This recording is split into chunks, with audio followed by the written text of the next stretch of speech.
आज है 4 मई current affair. देखिए पहला प्रश्न, हाल ही में किस देश ने लंबे समय से चली आ रही मुद्रा संकट को दूर करने हेतु नई मुद्रा गिग लॉन्च की? क्या लॉन्च की? जिग लॉन्च की। तो कौन सा देश? तो जिम्बाब्वे। ठीक।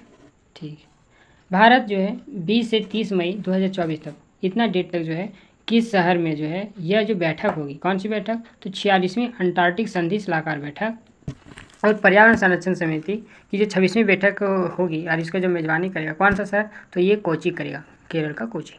हाल ही में भारत जो है 2025 से 2030 तक किस देश के सिविल सेवा कर्मियों को प्रशिक्षित करने का पर सहमत हुआ है? तो बांग्लादेश के सिविल सर्विस जो है सिविल सर्विस में काम कर रहे हैं उन लोगों को प्रशिक्षण देगा।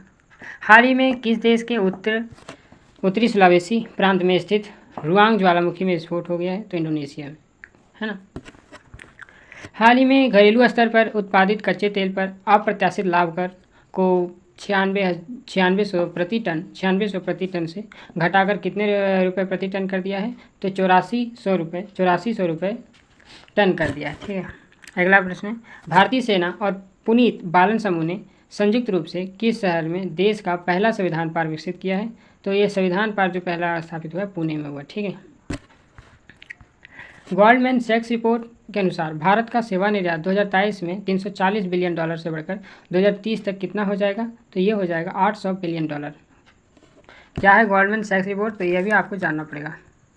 प्रत्येक वर्ष की इस तारीख को अंतर्राष्ट्रीय प्रेस स्वतंत्रता दिवस मनाया जाता है, तो 3 मई को मनाया जाता है। वित्त मंत्रालय के हालिया रिपोर्ट के अनुसार अप्रैल 2024 में कितने लाख करोड़ रुपए का जीएसटी संग्रह हुआ? तो ये हुआ 2.10 लाख करोड़ रुपए। निम्नलिखित में से कौन सा देश चंद्रमा की परिक्रमा के लिए चांग-ई 6 चंद्रयान मिशन लॉन्च करेगा? तो ये चीन कर रहा है। हाल ही में शोधकर्ताओं ने चेतुमल खाड़ी में स्थित दुनिया के सबसे गहरे ब्लू होल की खोज की है, तो ये मैक्सिको, कहाँ? मैक्सिको में।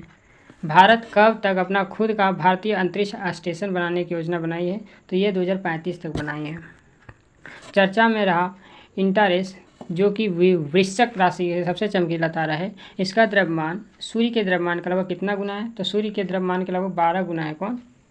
वृश्चिक राशि का सबसे चमकीला तारा एंटारेस। हाल ही में किस संगठन ने पुनर्योजी नीली अर्थव्यवस्था के लिए रोड मैप की रूपरेखा बताते हुए एक रिपोर्ट जारी की है? तो किसने की है? तो IUCN।